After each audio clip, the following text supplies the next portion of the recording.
Junior సినిమాకి సంబంధించి గాలి జనార్దన్ రెడ్డి కొడుకు కిరీటికి మీరు ట్రైనింగ్ ఇచ్చారు.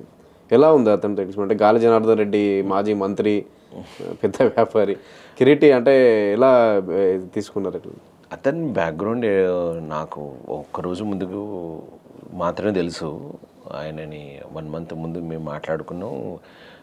ఎవరు ఏం చేస్తారు, మీ ఫాదర్ ఏం చేస్తారంటే ఎవరు ఒక ఎక్స్ మినిస్టర్ సార్ ఏదో అన్నారు. తర్వాత ఒక హోటల్లో కలిసాం అండ్ వీడియో కాల్లో మాట్లాడుకున్నాం. బట్ ఒకరోజు ముందు నాకు తెలిసింది తను అంటే నేను చెప్పొద్దు, నువ్వు ఎలా మంచి అతని పేరు చెప్పగానే ఒక ఒపీనియన్ క్రియేట్ అయినటువంటి భావన ఉంది కదా. అంటే he's so rich person and అంత రిచ్ అయి ఉన్న వ్యక్తి నువ్వు నేర్చుకోగలడానికి చాలా మంది అంత డబ్బులు ఉంటాయంటే ఎలా ప్రీవియస్కి వెళ్ళో ఎక్కడికి వెళ్ళో చేస్తూ ఉంటాడు. లండన్కి వెళ్ళి కొంచెం కాలం తను సినిమా మీద కొంచెం కోర్స్ చేసి వచ్చినాడు. కానీ ఎలా బిహేవ్ చేస్తాడో తెలియదుగా. అంటే నేను నా కోర్స్ ఈజ్ ఓన్లీ 21 days ఉంటుంది. నేనేం డిప్లొమా కోర్స్ సర్టిఫికేట్ కోర్స్ కాదుగా. సో నా అనుభవాన్ని తనకి చెప్పేసి నా గురువులు నాకు ఇచ్చింది ఏదో చెప్పడం.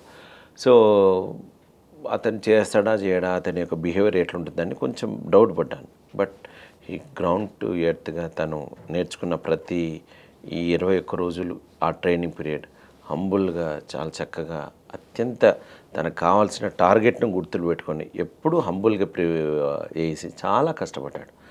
అండ్ కష్టపడింది ఈనాడు ఆ ఫలితం మీరు చూడలేరు.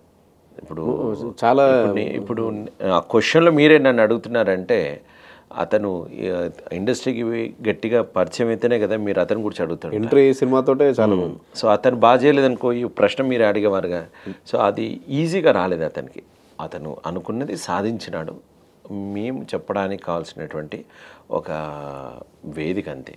ఆ డ్యాన్సులు కానీ ఇప్పుడు వైరల్ వయ్యారి 25 million వెళ్ళిపోయింది. అంటే ఈ డ్యాన్సులకు కానీ యాక్టింగ్ కానీ మొత్తం ఇక్కడ నుంచే ఫౌండేషన్. ఎందుకంటే first thing is we will prepare the బాడీని ఫ్లెక్సిబుల్ చేస్తాం. దానికోసం ఫుడ్ ఆ హ్యాబిట్స్ చేంజ్ చేస్తాం. వాళ్ళ యొక్క ఇంటర్నల్ ప్రాసెస్ని చేంజ్ చేయడానికి అతను మాట్లాడే విధానం పద్ధతిని చేంజ్ చేస్తాం. సో ఇవన్నీ బేస్. వీటి నుంచి మిగతా ఎక్కడికైనా ఇప్పుడు బేస్మెంట్ కట్టిన తర్వాత బిల్డింగ్ స్ట్రాంగ్ ఎన్ని గోడలను కట్టుకోవచ్చు అంటంగా. So that way we will plan. ఇంకా వేరే యాక్టర్స్కి ఎవరికైనా ట్రైనింగ్ అయినా చాలామంది స్టూడెంట్స్కి గర్ల్స్కి. గాలి సంపత్ సినిమాలో కూడా అప్పట్లో పోస్టులు పెట్టారు. గాలి సంపత్లో విలన్గా చేశాను. అందులో రాజేంద్ర ప్రసాద్ గారికి కొరియోగ్రాఫ్ చేసే అవకాశం డైరెక్టర్ అనిల్ గారు అండ్ ప్రొడ్యూసర్ చాలా బాగుంటుంది. Rajendra Prasad mime scene. అవును. So I got a good name on that one. చాలామంది mime lovers they liked it. So అట్లా చాలామందికి ఇచ్చాను. బట్ ద పాయింట్ ఏంటంటే ఎవరైతే సక్సెస్ అయ్యి పాపులర్ వస్తారో వాళ్ళ ద్వారా నన్ను అడుగుతుంటారు మీ మాదిరిగా. మీరు ఎందుకు ఫోకస్డ్గా సినిమా ఇండస్ట్రీ మీద అంటే మొత్తం మైమ్ మీదే పెట్టేసింది? బికాజ్ ఇప్పుడు ఇంత మంచి క్యారెక్టర్లు వస్తున్నాయి, బలగం లాంటి క్యారెక్టర్లు, అట్లా ఖచ్చితంగా మంచి క్యారెక్టర్స్ వస్తే తప్పకుండా చేస్తాను. సరిపోదా సినిమా కూడా చాలా ఎక్సలెంట్ ఉంటుంది సార్. ఇప్పుడు ఫౌజీ చేస్తున్నాను, పెద్ద చేస్తున్నాను. చాలా పెద్ద సినిమాలు అవి. ప్రభాస్ ఫౌజీ అండ్ పెద్ది రామ్ చరణ్ గారితో. తర్వాత మెయిన్ విలన్గా ఇప్పుడు సినిమాలు అడుగుతున్నారు. And there are several things is coming. But ప్రాపర్గా వచ్చేటువంటి సినిమాలు ఇది ఎట్లా ఉంటుందంటే నువ్వు చొచ్చుకొని పోవాల్సిందే తప్పించేసి నా దగ్గర ఎవ్వరు ఇవ్వరని, నా దగ్గర ఇంత టాలెంట్ ఉంటుందని, నన్ను పిలుస్తారా నా దగ్గర రావాలి అని ఎప్పుడు ఉండదు. ఎందుకంటే ఇండస్ట్రీ హ్యావింగ్ ఏ చాలా గొప్ప టాలెంట్ వాళ్ళు ఉన్నారు, మామూలు టాలెంట్స్. మళ్ళీ అందులో క్యారెక్టర్ క్లిక్ కావాలంటే కూడా చాలా ఇది సమిష్టి కృషి. సినిమా ఫెయిల్ అయినంత మాత్రాన టాలెంట్ వాళ్ళు లేనట్టు అని అర్థం కాదు. ఇది అనేకమైన ఫ్యాక్టర్స్ ఉంటాయి. సో ఇది చాలా బిగ్ స్కేల్. సో కనుక బట్ మైమ్ ఈజ్ నేను ఒక మైమ్ ఆర్ట్ పట్టుకొని అనేక దేశాలు తిరిగి రావడానికి నాకు అదే అన్నం పెట్టింది.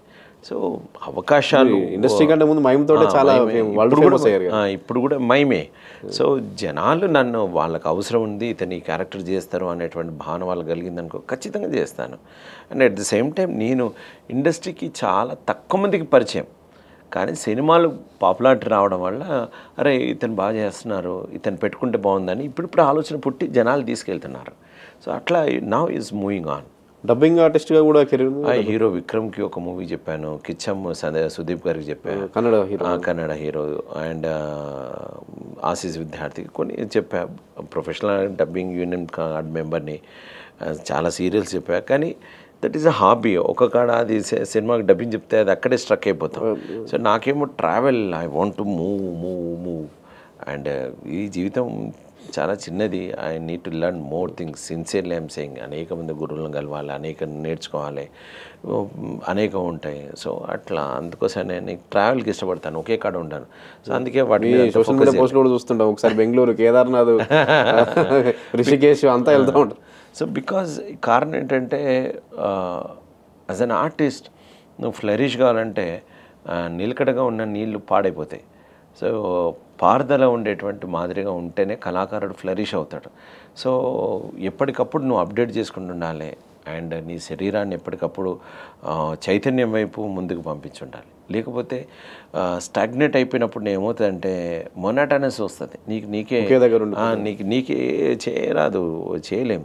So I love the teaching, but at the same time I sets for a good student. ఒక మంచి విద్యార్థి దొరకడం ఇంపార్టెంట్. అలాగే నేను నేర్చుకున్న తర్వాత నేను చెప్పింది మళ్ళీ నాకే బోర్ కొడుతుంది. So until unless I should, నేను ఇంకోటి నేర్చుకోలేదు అనుకోండి, చెప్పడానికి కూడా కొత్తది ఏముంటుంది, ఏముంటుంది.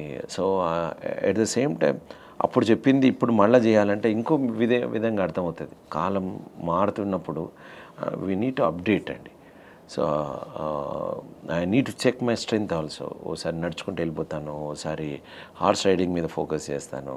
సో బాడీ లోపల నీ మూమెంట్ ఉన్నంత వరకు డెవలప్ అవుతున్న కొద్దీ నీ లోపల ఎన్ని మూమెంట్స్ తోటి నువ్వు కొత్త ఎక్స్ప్రెషన్ నువ్వు చెప్పగలుగుతావు. That is art. నా టూల్ ఫిజికలే కదా, మైండ్కి ఆర్టిస్ట్కి టూల్ ఏంటి బాడీ. ఈ బాడీతో you need to speak. So ఈ శరీరమే మాకు ఇన్స్ట్రుమెంట్. సో ఆ ఇన్స్ట్రుమెంట్కి తర్వాత ఇంటర్నల్గా చేయాలంటే we need to work out. So అట్లా మేము చేస్తాం.